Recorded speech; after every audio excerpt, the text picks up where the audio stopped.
Now, SpaceX had the contract for Artemis 3. By the way, I love SpaceX. It's an amazing company. The problem is they're behind. They push their timelines out, and we're in a race against China. The president and I want to get to the moon in this president's term, so I'm going to open up the contract. I'm going to let other space companies compete with SpaceX, like Blue Origin. The positions of SpaceX and Starship within NASA's Artemis program are now facing a serious challenge following a surprising new statement from NASA. Almost immediately after the announcement, Musk issued his response. So, what exactly happened and how did Musk react? In other news, SpaceX has just set a remarkable new record for rocket reuse with Falcon 9, while also achieving another major milestone with the Starlink program. Meanwhile, NASA has made headlines for another reason entirely, as the agency has reportedly laid off a significant number of employees. Let's explore all these developments in today's episode of Great SpaceX. We are now less than 2 years away from Artemis 3, the highly anticipated mission scheduled for 2027 that will return humans to the lunar surface for the first time in more than 50 years.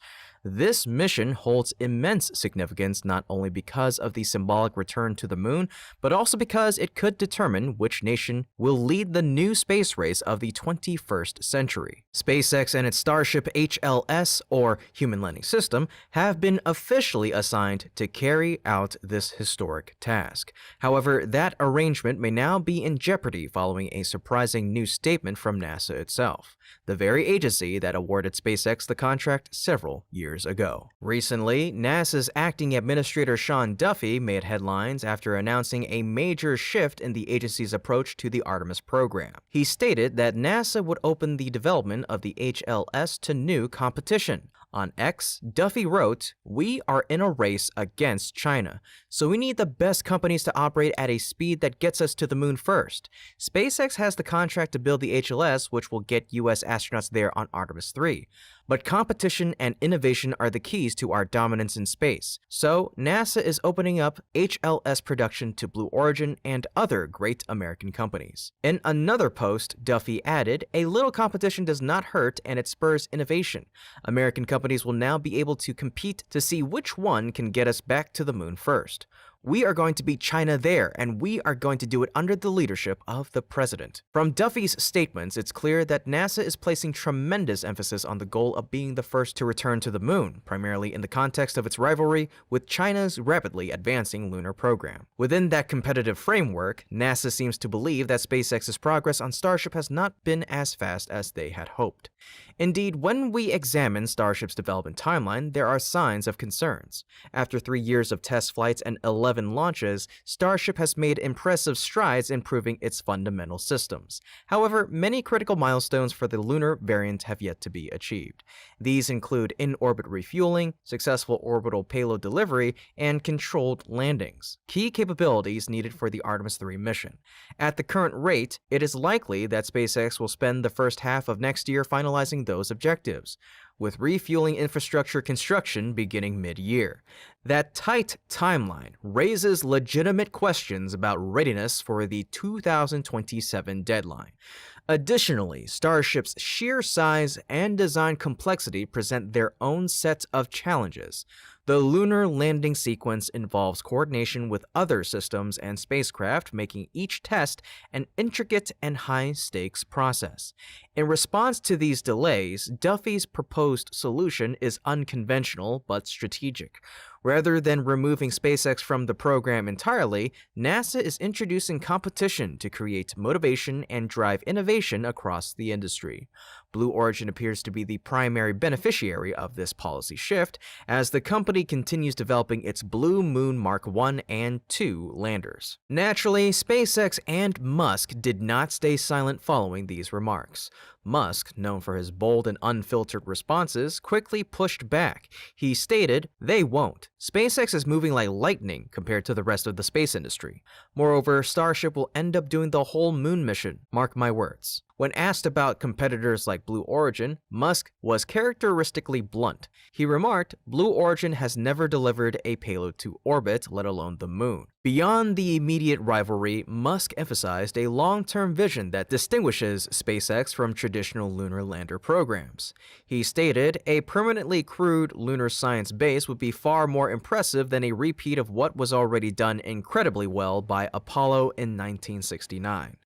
This reflects his broader philosophy. Success on the moon should not merely be about who arrives first, but about who stays and builds something sustainable. Musk has consistently argued that true victory for the US will come from establishing a permanent presence on the lunar surface, using it as a springboard for future exploration and colonization. However, it is also true that arriving first carries significant strategic advantages.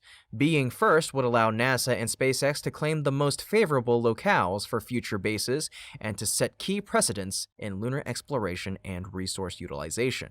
Starship's massive capacity offers clear advantages in that regard. Its ability to transport larger crews, heavier payloads, and essential equipment could accelerate the construction of a lunar base. Moreover, Starship could itself be converted into part of that base, minimizing cost and maximizing efficiency. While Musk's comments are confident, actions will ultimately speak louder than words. For SpaceX to prove NASA's concerns unfounded, the company will need to demonstrate rapid and consistent progress in the coming year. This means accelerating Starship's flight schedule, achieving orbital refueling tests, executing safe and repeatable landings, and preparing the HLS variant for full-scale lunar operations. The next year, therefore, will be a decisive one for SpaceX. If they can deliver on these technical goals, the company could reaffirm its leadership in human spaceflight and solidify its role as NASA's key partner in the Artemis program. But if delays continue, NASA's decision to introduce competition could reshape the balance of power in the American space industry. So what do you think about NASA's latest move? Do you agree that opening competition could push the Artemis program forward, or do you believe SpaceX could remain the sole provider for the lunar landing system? Share your thoughts in the comment section down below, and be sure to like the video and subscribe to our channel for more updates as we follow SpaceX's remarkable journey to the moon and beyond. Meanwhile, as we await the next big leap for Starship, the rest of SpaceX is wasting no time in proving its unmatched dominance. In two recent launches, Falcon 9 has achieved not just one, but two impressive records that further reinforce SpaceX's leadership in reusability and orbital deployment. The first of these flights was a mission dedicated to deploying 28 Starlink satellites into low Earth orbit. It lifted off from Cape Canaveral at 1:39 p.m. Eastern and completed all phases of its mission flawlessly. However, the real highlight of this launch was its booster, B-1067. After a smooth landing on the drone ship, a short fall of gravitas, the booster reached an incredible milestone of 31 successful landings. This achievement marks a new high not only for SpaceX's reusable rocket program, but also for the entire global aerospace industry. It's an extraordinary demonstration of engineering excellence and operational consistency, something no other company has been able to replicate so far. Even more impressive, B-1067's journey is far from over. The booster is already scheduled to be recovered, refurbished, and prepared for its next flight. With only 9 more launches to reach its long-term goal of 40 successful missions, it stands as a symbol of the durability and reliability that define SpaceX's Falcon fleet. The second record came less than 2 hours later at the company's West Coast launch site in California during another Starlink mission. While this launch did not focus on booster reuse, it achieved a historic milestone in satellite deployment. With the success of this mission, SpaceX has now launched over 10,000 satellites in total since the beginning of the Starlink program. It's important to note that this figure reflects the total number of satellites launched, not all of which remain active today. Some have been deorbited due to age or technical issues, leaving approximately 8,600 satellites currently operational in orbit. Nonetheless, this number represents a scale of achievement unmatched by any other organization in human history. These two missions once again demonstrate the consistency, innovation, and ambition that have become synonymous with SpaceX. Each successful flight not only advances their immediate goals, but also reinforces their long-term vision of creating a fully reusable and sustainable space transportation system. But while SpaceX continues its upward climb, NASA finds itself navigating navigating one of the most turbulent periods in its modern history. The Jet Propulsion Laboratory, long regarded as the beating heart of NASA's robotic exploration, has announced up to 500 layoffs as part of a sweeping restructuring effort, casting uncertainty over the agency's future direction. The layoffs come amid an ongoing U.S. government shutdown and the looming possibility of the largest budget reduction in NASA's 66-year history. While over 15,000 federal employees have already been furloughed nationwide, NASA clarified that these layoffs are not directly tied to the shutdown but are part of a reorganization that began in June. In a statement, JPL explained, "In order to best position JPL going forward, we are taking steps to restructure and establish an appropriate size to ensure future success. The cuts will affect staff across technical, business, and support roles, with employees having been notified since the 14th of October. JPL manages many of NASA's flagship science missions, including the Psyche asteroid probe, the Europa Clipper, the Euclid Space Telescope, the Perseverance Mars rover, and the Deep Space Network, the vital communications link for interplanetary missions." In an internal message, JPL Director Dave Gallagher acknowledged the difficulty of this transition, writing, "I recognize this is a tremendous amount of change in a short period of time and will be challenging for our entire community. While not easy, I believe taking these actions now will help the lab transform at the scale and pace necessary to achieve humanity's boldest ambitions in space." This marks another round of workforce reductions for JPL following previous cuts under the Trump administration that eliminated roughly 855 positions and ended remote work for many employees. According to the BBC, 7 federal agencies are now proceeding with over 4,000 combined layoffs, prompting unions to file legal challenges in federal court in Northern California. A small fraction of NASA's workforce remains in accepted roles to maintain operations aboard the ISS, monitor satellites, and continue development for Artemis lunar missions.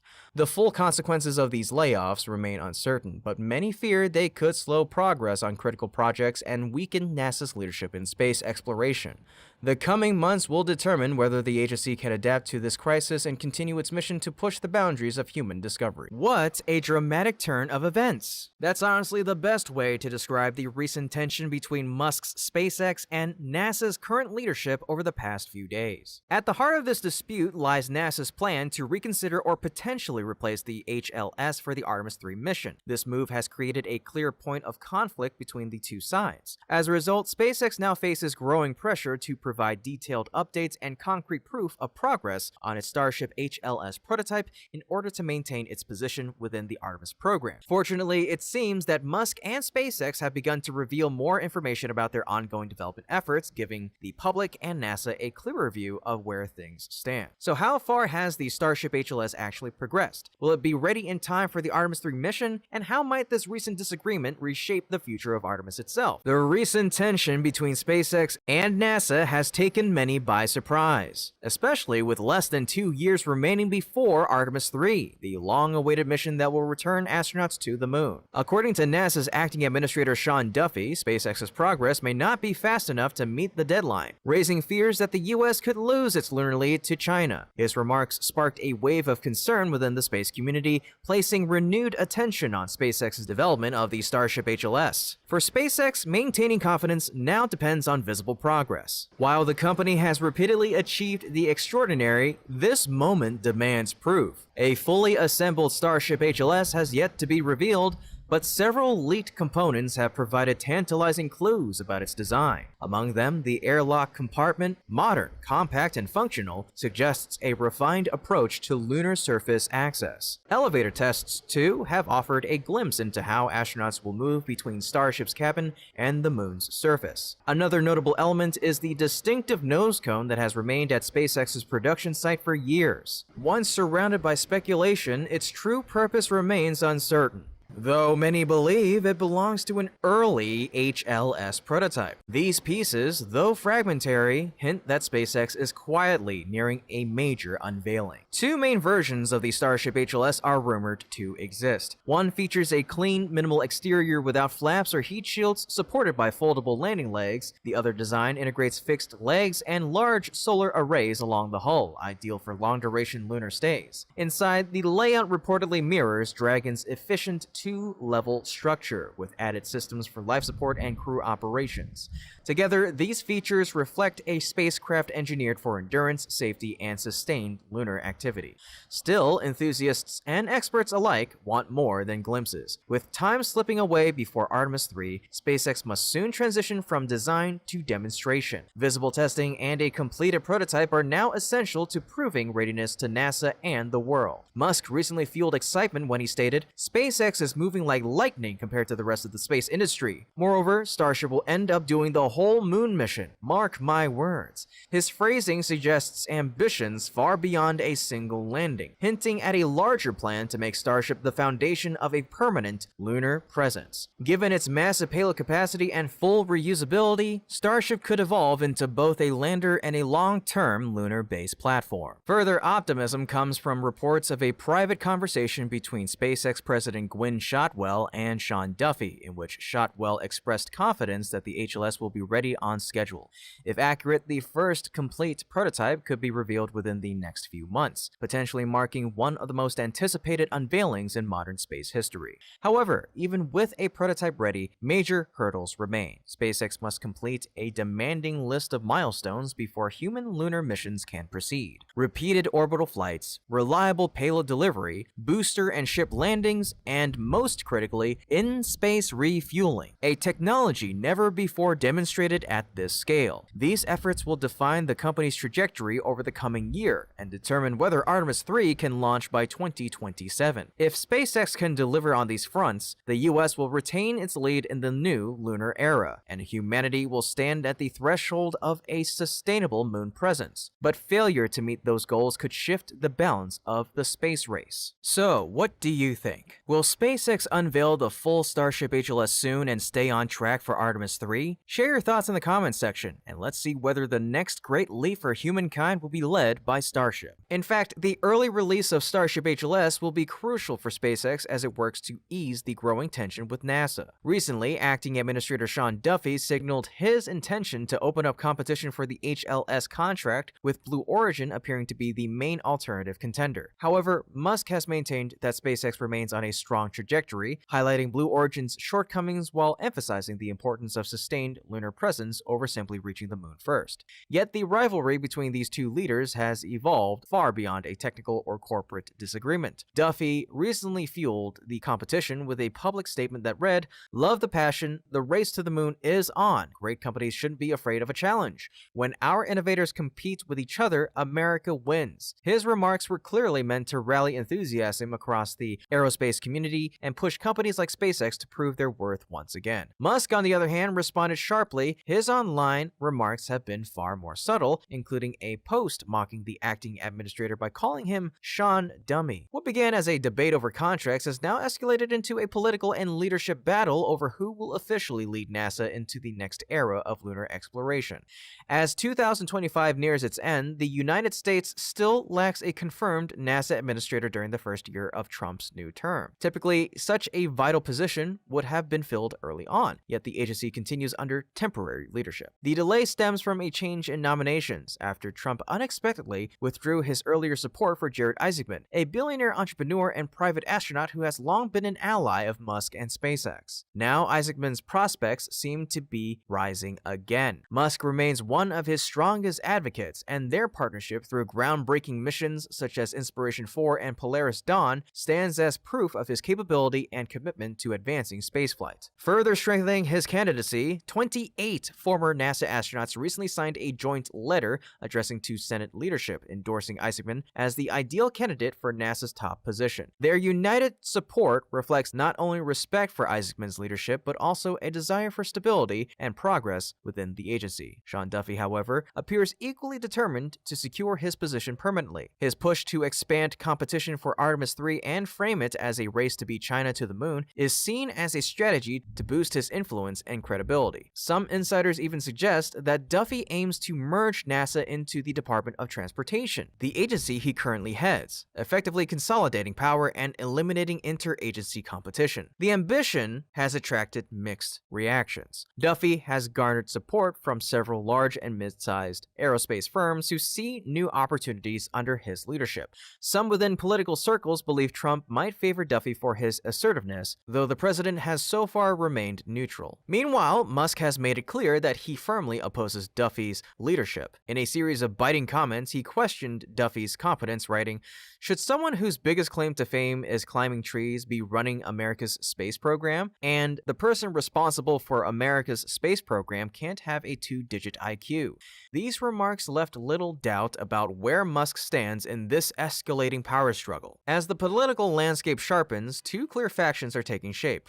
One side stands behind Jared Isaacman, backed by Elon Musk and a significant group of respected former astronauts. The other rallies around Sean Duffy, bolstered by the Department of Transportation and private firms eager for a share of Artemis contracts. Ultimately, the final decision rests with President Trump. With Artemis 2 scheduled for launch early next year and subsequent missions on the horizon, NASA urgently needs a permanent leader capable of guiding the agency through this critical phase of lunar exploration. The stakes are enormous, not only for NASA's internal future, but also for America's standing in the renewed global race to the moon. So the question remains, who will lead NASA into the next great chapter of human spaceflight?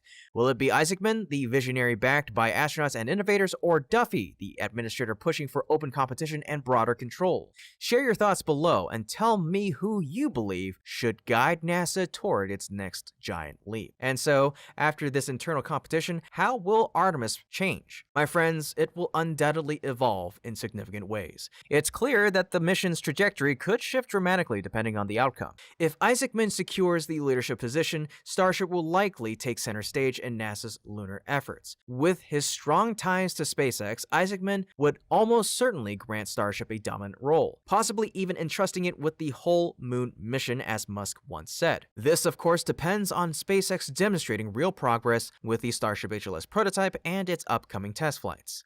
Blue Origin, on the other hand, would maintain its current responsibilities, but might see its role diminished under Isaacman's leadership. His focus on sustainable, long-term lunar operations could expose the limits of Blue Origin's current lander design, which is not yet suited for extended lunar presence. Meanwhile, smaller aerospace firms might lose access to major crewed landing contracts, though they could still find opportunities in developing supporting technologies, such as rovers, surface habitats, and scientific equipment, areas Isaacman would likely encourage. However, if Duffy manages to retain power, the landscape would look very different. Starship's role in Artemis would likely be reduced, forcing SpaceX to compete openly against other contenders. This could accelerate development timelines, as SpaceX would need to demonstrate clear progress to maintain its leadership. If it succeeds, not only would it preserve its position, but it might also expose flaws in Duffy's approach to expanding competition, reinforcing SpaceX's value to NASA. Clearly, the recent tensions mark a turning point for Artemis, with competition now shaping the very future of America's return to the moon. Regardless of the outcome, the Artemis program will undergo major adjustments after this political and industrial clash. Yet beyond rivalry, the spirit of unity must remain. True progress in space exploration comes not from division, but from cooperation. Only through collective strength can America stay ahead in the global race back to the moon. China, after all, has made remarkable advances in recent months, with new launch vehicles, spacecraft, and lunar lander tests demonstrating its growing capabilities. The US cannot afford to falter. Staying ahead requires both vision and execution. Whether through Isaacman's long-term lunar ambitions or Duffy's push for faster competition, one truth remains. SpaceX stands as the backbone of America's lunar return. With Starship HLS at the forefront, Musk and his team are poised once again to turn challenge into achievement and lift the US to new heights among the stars. Reaching the moon with Starship is an incredibly difficult task. One of the biggest challenges is ensuring that the spacecraft has enough fuel for the journey. The process of refilling Starship in orbit has long been a question mark due to its complexity and technical demands. However, SpaceX executives, including President Gwynne Shotwell, have expressed strong confidence that the company will be able to accomplish this goal as soon as next year. Their optimism comes from the fact that SpaceX has spent years perfecting the systems and techniques that will make in-orbit refueling possible. So why is SpaceX so confident? How exactly do they plan to achieve this breakthrough? Time is running out for humanity's long-awaited return to the moon. As we know, this ambitious goal will rely on SpaceX's Starship, the largest lunar lander ever built. However, for Starship to reach the moon, it must first overcome one of the most complex challenges in modern spaceflight: refilling its massive fuel tanks after leaving Earth's atmosphere. This operation has never been attempted before. It requires 2 Starships to launch in close succession, then navigate precisely to meet in orbit and connect for propellant transfer. Alternatively, SpaceX could construct an orbital fuel depot, allowing multiple tankers to deliver propellant ahead of time. However, such a depot would need to be extremely durable, capable of withstanding the harsh environment of space, and equipped to safely store cryogenic fuels over long periods. Even with this approach, SpaceX would still need to master the docking and transfer techniques to make it work. Yet, for SpaceX, impossible has never been part of their vocabulary.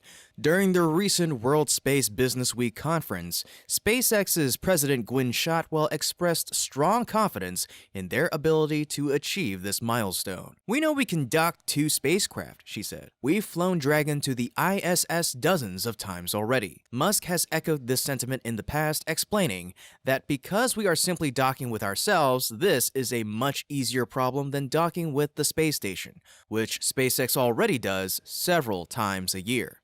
Both executives compared the process of connecting 2 Starships in space to the proven docking operations of the Dragon spacecraft with the ISS.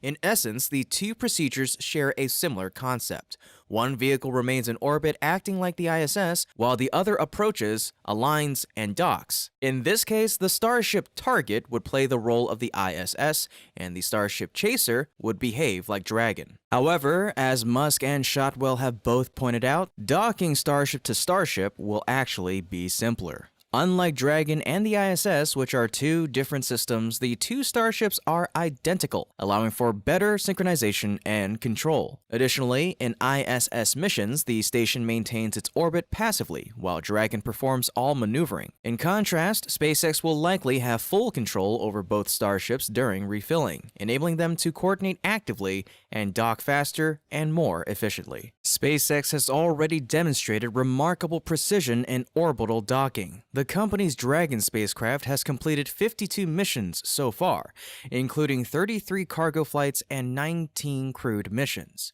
Every crewed mission has been successful, and only one cargo flight, the Dragon 1 mission back in 2015, ended in failure. To achieve this level of accuracy, Dragon relies on advanced LiDAR sensors, as well as an evolving autopilot system, allowing it to approach and connect with the ISS smoothly and safely. Dragon's success has been vital for NASA and the ISS program. It restored America's ability to send astronauts to orbit after the retirement of the space shuttle and has kept the station supplied with essential cargo. Meanwhile, other vehicles like Boeing's Starliner, Sierra Space's Dream Chaser, and Northrop Grumman's Cygnus have faced repeated setbacks, delays, and technical issues. These comparisons make it clear that docking spacecraft in orbit is not a trivial task. Even experienced aerospace companies have struggled. Boeing's Starliner failed to dock with the ISS during its 2019 test flight, and Cygnus recently experienced an engine anomaly that delayed its rendezvous. In contrast, SpaceX's consistent success highlights its technical mastery and engineering excellence. This deep experience will serve as the foundation for Starship's refilling system. Technologies like LiDAR will likely be adapted for the much larger Starship, and while there are new challenges to face, SpaceX already possesses the technical expertise to make it work. In terms of timeline, all signs suggest that SpaceX plans to begin refilling demonstrations next year, possibly in the first half or by mid-year. The company may conduct 2 test missions first to demonstrate the ability of 2 Starships to meet and connect in orbit. These tests would pave the way for future missions, including the uncrewed lunar landing demonstration and potentially the first mission to Mars. The following phase would then prepare for the crucial Artemis 3 mission, which aims to return astronauts to the lunar surface. Given the recent success of Starship's Flight 10, SpaceX's confidence seems well-founded. The company has already mastered several key technologies necessary for refilling, including reigniting engines in space. Upcoming missions aim to prove that both stages of Starship can reach orbit, return safely, and deploy real payloads. If all goes well, these milestones could be achieved by March or April next year, setting the stage for the first refilling test soon after. Gwynne Shotwell has even assured NASA officials that Starship will be ready in time for Artemis 3, a sign that preparations are already well underway. While technology and scheduling are critical, determination remains the final factor. Some critics argue that developing a refilling system is too complex, too costly, and too time-consuming. Others believe selecting Starship as NASA's lunar lander was a mistake because it relies on this challenging refueling process. However, this view overlooks the long-term vision behind the program. While early missions will be difficult, they are laying the foundation for a permanent human presence on the moon. Starship's large size and capacity are essential for building lunar infrastructure, transporting equipment, and supporting sustained operations. Smaller landers might suffice for short-term missions, but they cannot establish a lasting foothold. With Starship's massive payload capacity, fewer missions will be required to deliver habitats, rovers, and supplies. This efficiency will accelerate lunar-based construction and give NASA and the US a significant advantage over other spacefaring nations. In this sense, Starship and its refilling system are not just technological feats, they are strategic investments in humanity's future on the moon and beyond. NASA and SpaceX understand this well, which is why they remain committed to pushing forward despite the obstacles ahead. The coming year will be a decisive one. If SpaceX can successfully demonstrate orbital refueling, it will mark a turning point in space exploration. It would mean that long-duration missions to the moon, Mars, and even farther worlds are no longer just dreams. They would be within reach. So, do you believe SpaceX can complete the refilling system next year, just as its leader confidently predict? Share your thoughts in the comment section down below. Then, don't forget to like the video and subscribe to our channel to continue following SpaceX's incredible journey toward making humanity a multi-planetary species. In the grand scope of things, SpaceX's docking and refilling technology still faces crucial stages of validation. The company's progress so far has been extraordinary, but the path ahead remains demanding. Before Starship can routinely perform orbital refilling, every component must be tested, proven, and perfected. Meanwhile, SpaceX continues building the vast infrastructure needed to bring this revolutionary system to life, a foundation for the next great leap in human spaceflight. First, production must be scaled up significantly. Whether SpaceX proceeds with direct refilling missions or decides to construct orbital depots, Starship tankers will likely be expendable during the early testing phase. This means a large fleet of prototypes will be required, potentially around 20 vehicles in active rotation. The only exception would be if SpaceX opts for the smaller, stubby Starship HLS design for the initial missions, which could slightly reduce the number of prototypes needed. To meet this demand, the company will need to accelerate its production rate. The Star Factory in Boca Chica is already producing a substantial number of nose cones and stainless steel rings, yet even this output might not be enough to sustain the upcoming mission cadence. After manufacturing, the stacking process must also be streamlined by maximizing the use of the high bays and mid bays. Running these facilities at full capacity will be crucial to keep assembly moving swiftly. Testing must also intensify in the coming months. For this to happen, SpaceX will need to resume activities at the Massey test site, which plays an essential role in verifying tanks, plumbing systems, and flight hardware before they are integrated into complete vehicles. Rapid testing and iteration have always been the cornerstone of SpaceX's success, and that philosophy must continue as they push toward orbital refilling capability. Ground infrastructure is another key focus. Pad 2 at Starbase is nearing operational readiness, while Launch Complex 39A at Cape Canaveral is undergoing major modifications to accommodate future Starship launches. Once Flight 11 is complete, Pad 1 will also need to be upgraded quickly to support the next wave of missions. Additionally, construction of new launch platforms at Space Launch Complex 37 must be accelerated to provide more flexibility and redundancy. Beyond the ground systems, the Starship vehicle itself must continue evolving. The upcoming V3 version is expected to enter service soon and will be central to the refueling program. Its payload capacity is significantly higher than earlier variants, giving SpaceX the ability to deploy heavier hardware more effectively. Both Musk and Shotwell have hinted that the first V3 missions could begin as early as the end of this year or early next year, marking a pivotal step in the Starship program's growth. Another challenge lies in the storage and handling of cryogenic propellants in space. If SpaceX decides to pursue the orbital depot concept, the company will need to design highly specialized tanks capable of maintaining liquid oxygen and liquid methane at extremely low temperatures without excessive boil-off. These depots must also be built to endure harsh space conditions such as micrometeoroid impacts, radiation exposure, and thermal fluctuations. Internal fuel movement, known as sloshing, must also be minimized to ensure stability during operations. Even with direct refueling instead of depots, Starship's main tanks will need major reinforcement to endure long-duration stresses. The transfer lines between vehicles must also be tightly sealed and insulated to prevent leaks or propellant loss, crucial for safe, efficient, and repeatable transfers. Beyond hardware, SpaceX must perfect every supporting milestone: consistent orbital insertion, reliable engine relights, precise payload delivery, and flawless in-space docking.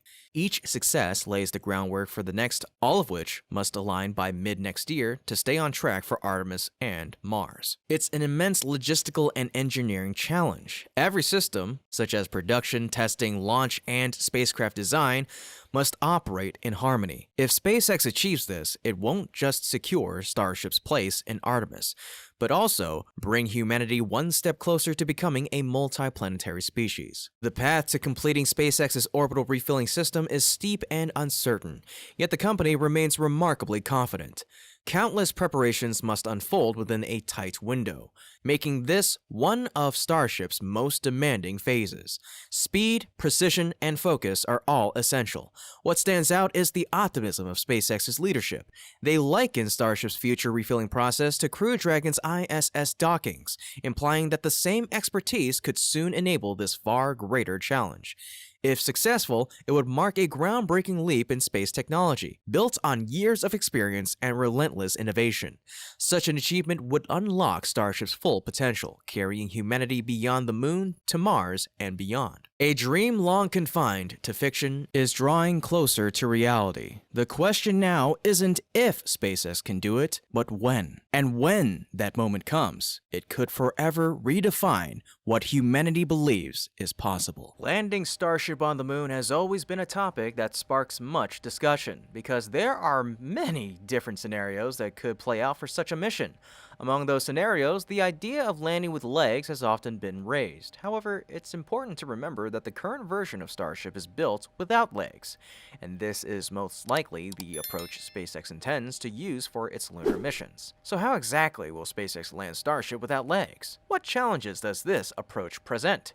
And why is it still worth pursuing despite those challenges? SpaceX has less than 2 years to prepare for the Artemis 3 mission, which aims to return humans to the moon for the first time in more than 50 years. The timeline is tight and the pressure is immense. On top of that, the company may also need to conduct an uncrewed demonstration mission before then, by late next year. This means that in a very short period of time, SpaceX must solve one of the most difficult challenges in modern spaceflight, and that is figuring out how to land the massive lunar lander version of Starship on the surface of the moon. This task assumes, of course, that SpaceX has already overcome all of the earlier hurdles, such as orbital refueling and long-duration mission readiness, just to reach the lunar surface. When people consider how Starship will land, many immediately think of landing legs. It feels natural, even intuitive, to assume that a lander of this scale would require strong legs to remain balanced on the uneven terrain of the moon. In fact, NASA's official renderings of the Human Landing System, or HLS for short, have all featured Starship with some form of landing legs. Personally, a Starship with legs seems like a straightforward and practical approach compared to the current designs without them. Legs provide a sense of stability, helping the vehicle maintain balance when touching down on slopes, craters, or loose regolith.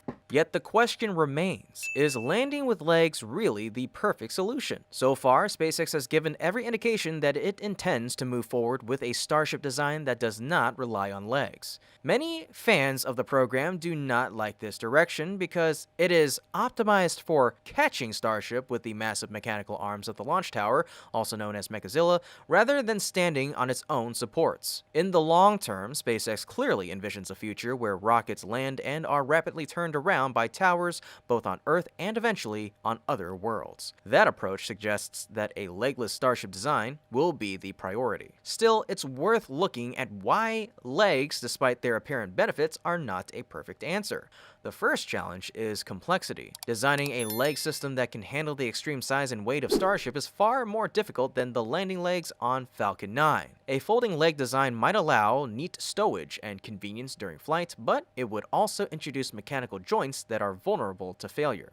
A fixed leg design could reduce moving parts and increase reliability, but it would add bulkiness, especially when stacking Starship on top of a booster. Either way, the engineering challenge is immense. The second issue is cost and mass. Compared to Falcon 9, Starship is far heavier and taller, which means the legs must also be far larger. And larger legs, if you didn't know, add more mass, which works against SpaceX's entire design philosophy of making Starship as light as possible. To support such a large vehicle, SpaceX would probably need at least 6 legs, if not more, compared to Falcon 9's 4. This makes manufacturing, installation, and maintenance significantly more time-consuming. Another problem is that landing legs may not even be necessary. Falcon 9 still uses legs because it's a reusable system that must land on Earth and be rapidly redeployed. The Starship HLS, however, is not intended to return to Earth or be reused in the same way as the operational Starship fleet. Once it's on the moon, it may not fly again. In that case, the cost and complexity of adding legs may be wasteful. And for the last point, legs don't guarantee success. Several lunar landers from different space programs in recent years have failed to land safely despite being equipped with legs. Stability is important, but precision in descent and reliability in systems are far more critical factors in ensuring a successful lunar landing. So what about the alternative, a design without legs? At first glance, it seems riskier. A tall vehicle without legs sounds unstable. However, SpaceX has consistently focused on developing this approach, and many experts argue that if SpaceX can figure out how to land Starship without legs on Mars, where the gravity and atmosphere add further complications, then landing on the moon should also be possible. There's also the consideration of long-term design philosophy. Once SpaceX has fully developed and deployed its launch towers, the need for legs will diminish. At that point, a Starship without legs becomes not only viable, but also preferable, since it simplifies the vehicle and reduces mass. But there is another possibility that makes this conversation even more interesting. What if Starship did not land vertically at all? Imagine a scenario where Starship lands horizontally. This method would remove many of the concerns associated with vertical landings, such as the vehicle's extreme height and center of gravity. A horizontal landing would provide much greater stability, especially for long-duration missions. It'd also make it easier to select landing sites, since the surface would not need to be as flat or as stable. Horizontal landings would also eliminate the need for complex elevators or lifts to lower astronauts from dozens of meters above the ground to the lunar surface. Cargo and equipment could be loaded and unloaded more easily. In fact, this concept could be especially attractive for future missions where Starship might be transformed into a lunar base.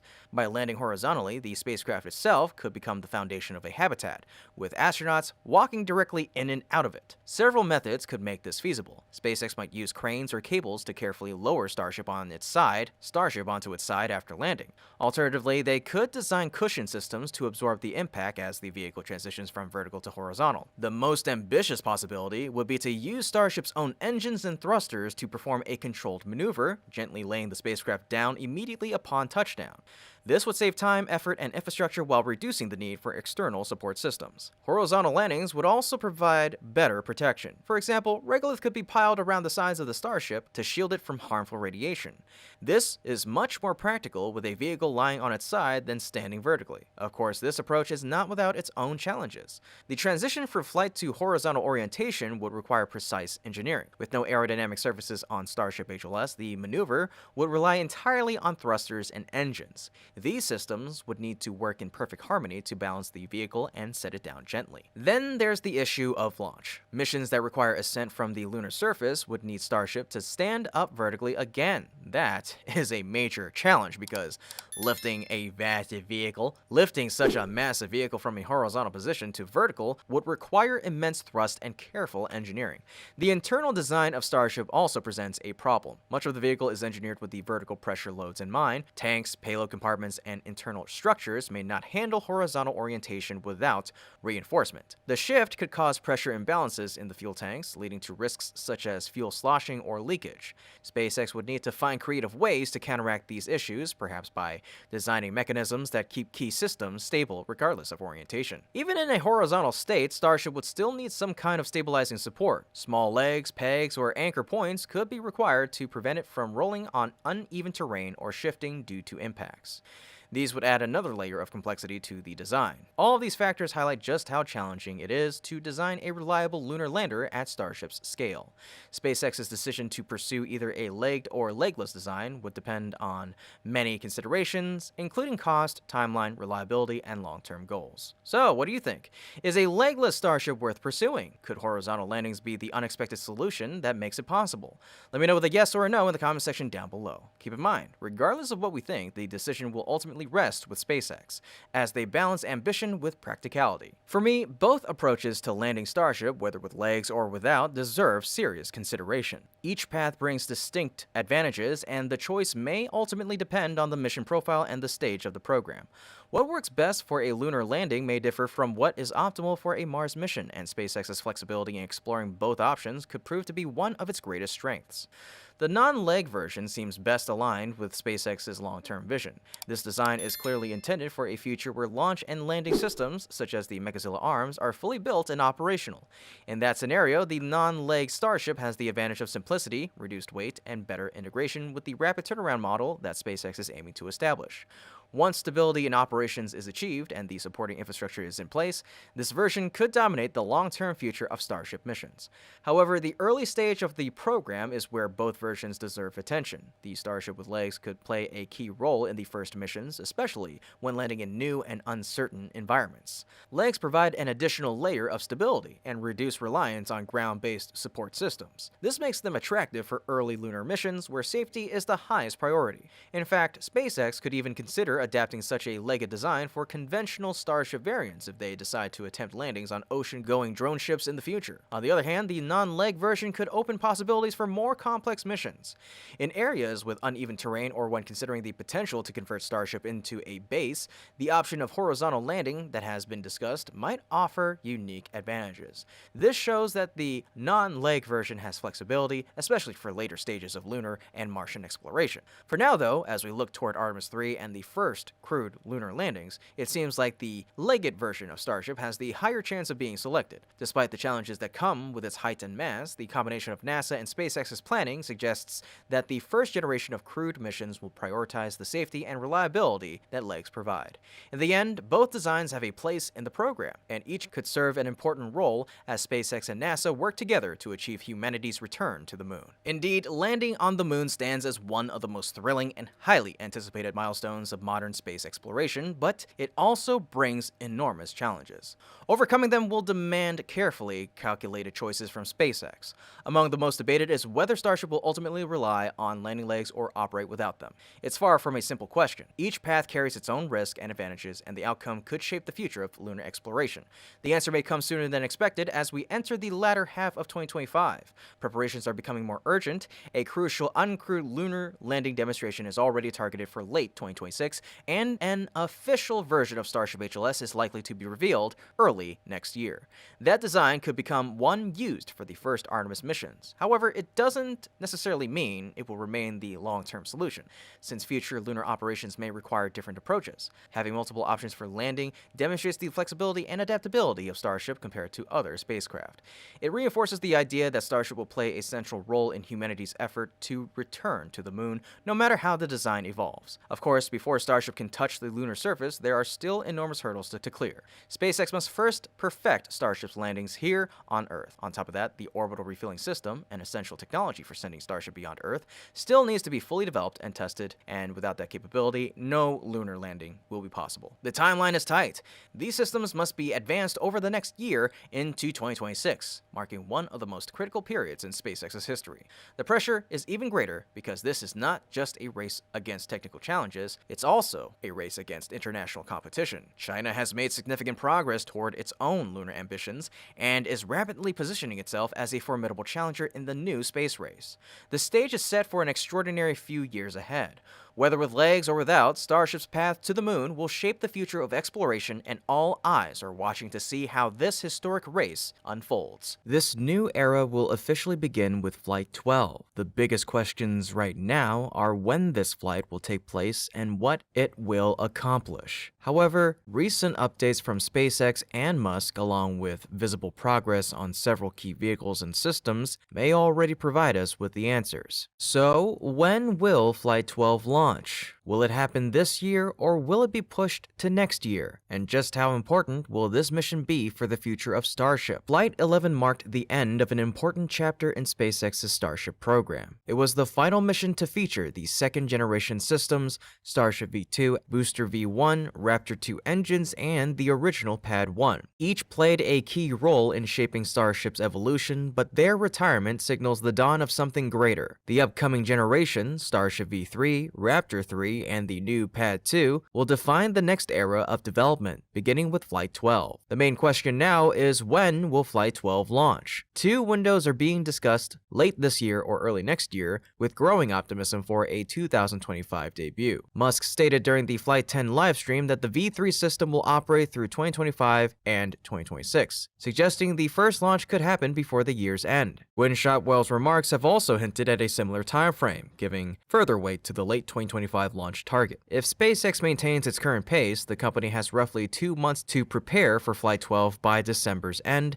a window well within its capabilities. It would be a missed opportunity not to take advantage of this momentum, especially following the success of Flight 11. In terms of progress, work on the key systems appears to be moving forward steadily. On the vehicle side, the next Super Heavy booster, designated B-18, is nearly complete. Its forward section was recently moved to Mega Bay, which indicates that stacking could begin soon. This forward section is not believed to be the same as the test tank segment that was relocated back in September, meaning that B-18 is now entering its final stages of assembly. If stacking proceeds as expected, B-18 could be moved to the Massey test site in the second half of this month for cryogenic testing. This will likely go smoothly since the cryogenic testing system has already been fitted with a QD unit. After that, the booster will receive its full set of Raptor 3 engines and await Pad 2's readiness for the static fire test. Meanwhile, progress on the next Starship vehicle, S-39, is also picking up speed. After a long wait, the first major section of S-39 was recently brought into Mega Bay 2 for stacking.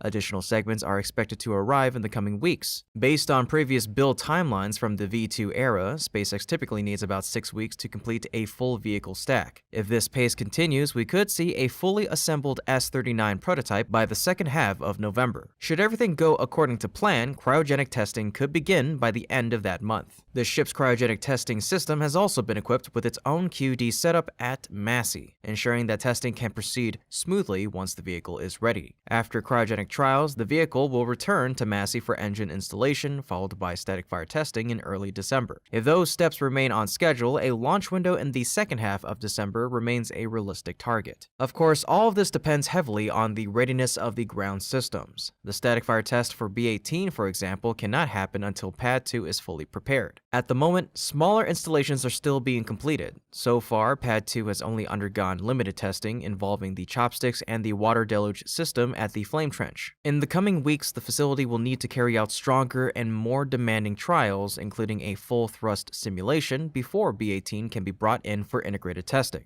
If SpaceX can finish these preparations by early November, static fire testing could take place in the first half of the month, keeping the overall timeline intact. As for the ship, one of the main challenges lie in the restoration of the static fire stand, which suffered major damage after the S-36 test. Rebuilding this platform is critical, and it'll need to be completed by the end of November at the latest to be ready for S-39's test campaign in early December. If SpaceX continues to push forward at its current pace, it's entirely possible to maintain the schedule for a December launch. Taking all of this into account, there is still a solid chance that Flight 12, the first flight of the Starship V3 era, could launch before the end of the year. That said, there remains a possibility of slight delays, especially if the ground systems require additional time for validation. In that case, the mission could easily shift into January without any significant impact on the broader development timeline. Either way, Flight 12 will represent a major milestone for SpaceX. It'll mark the beginning of a new era of Starship technology with upgraded engines, a stronger booster, and a completely redesigned launch pad.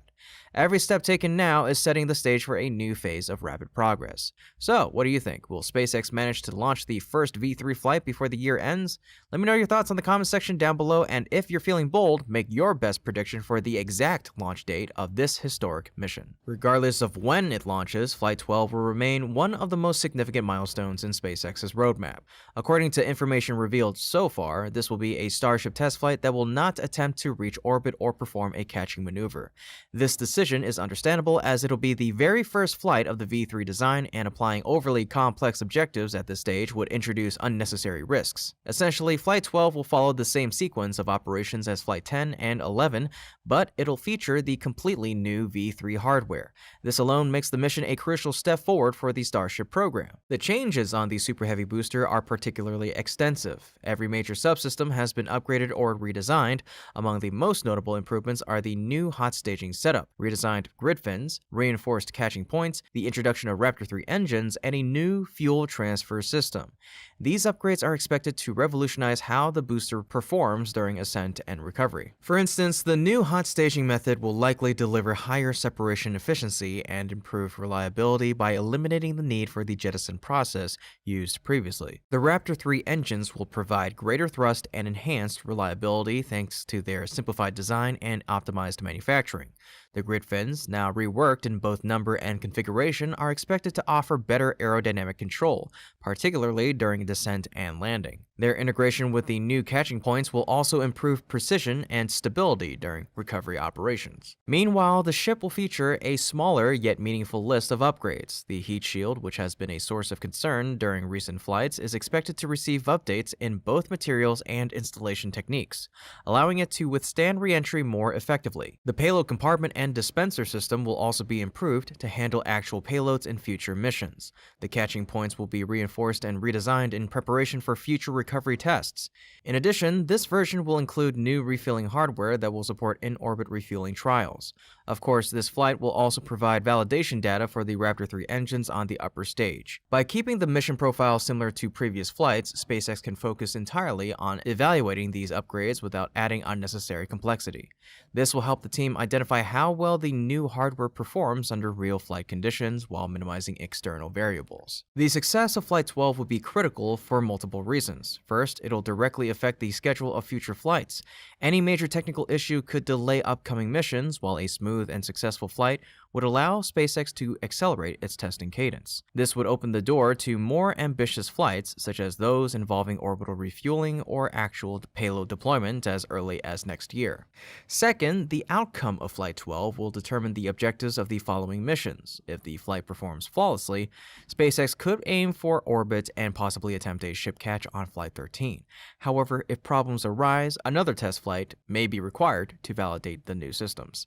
In either case, Flight 12 will define how quickly SpaceX can move toward full reusability and orbital operations with Starship V3. Beyond its technical importance, Flight 12 also has broader implications for SpaceX's long-term goals. The company's progress with this flight will influence the timeline for several major missions, including orbital refueling tests, uncrewed lunar landings under NASA's Human Landing System program, and even the first uncrewed Mars mission. Most importantly, Artemis 3, the mission that will return humans to the moon, is currently scheduled for 2027. To meet that deadline, SpaceX must begin perfecting refilling and landing technologies as early as next year. Fortunately, the company is already preparing for a busy period ahead. SpaceX reportedly plans to conduct up to 25 Starship flights next year. Such an ambitious schedule underscores the importance of ensuring that Flight 12 is a success, as it'll serve as the foundation for all future efforts. Looking beyond SpaceX, Flight 12 will also play a major role in shaping the competitive landscape of the space industry in 2026. Several new and returning players will intensify the race. Blue Origin's New Glenn and ULA's Vulcan are both expected to increase launch frequency, while newcomers like Rocket Lab's Neutron and Stoke Space's Nova will attempt their first orbital missions. All of these vehicles share one goal: reusability. SpaceX, however, remains the only company to have achieved full operational reusability with Falcon 9 and is now applying those lessons to Starship. Demonstrating early success with Starship V3 will further strengthen SpaceX's leadership position. Full reusability with Starship would far surpass New Glenn's partial recovery system and Neutron's unique yet still unproven reusable design. In addition, Starship's massive payload capacity will give SpaceX a decisive advantage in both commercial and government launch markets. Competition will also extend internationally, early. Several countries, particularly China and members of the EU, are actively developing rockets inspired by Starship's architecture. SpaceX will not want its innovation to be overtaken or replicated by competitors. Therefore, achieving success early with Flight 12 will help SpaceX maintain its technological dominance, as well as reaffirm its role as the pace setter in global rocketry. In short, Flight 12 may appear to be just another test flight, but it represents far more than that. It's the beginning of the Starship V3 era, the first step toward complete reusability, and the foundation for humanity's next great leap beyond Earth. Make no mistake, Flight 12 is more than just the next step, it's the turning point. SpaceX has officially closed out the V2 era on a triumphant note, defying expectations and proving once again that perseverance pays off. The hard-earned success now lays the groundwork for what's to come, the dawn of the V3 era. This new chapter brings with it sweeping upgrades, ambitious objectives, and the promise of a Starship more capable than before. Flight 12 would be the mission to showcase these advancements, setting the tone for everything that follows. The possibility of seeing it launch before the end of the year is exciting for both SpaceX and for those who have followed the program's evolution closely. It'd be a fitting way to close out an eventful year and to begin a new phase with renewed momentum. However, the path ahead remains demanding. The next several weeks will be critical as SpaceX works to complete key stages of preparation and testing within a relatively short time frame. Every system, from the new Raptor 3 engines to Pad 2, must be perfected before liftoff. Despite these challenges, the company's track record suggests that it'll rise to the occasion once again. For now, all eyes are on SpaceX as it prepares for this crucial mission. Flight 12 will not only mark the beginning of the V3 era, but also serve as a symbol of how far SpaceX has come and how much further it still intends to go. In any case, folks, this has been Kevin with Great SpaceX. Don't forget to like the video and subscribe if you haven't already to stay up to date with yours truly on the latest milestones in SpaceX's journey. Thank you so much for watching, and always remember, curiosity, imagination, and inspiration will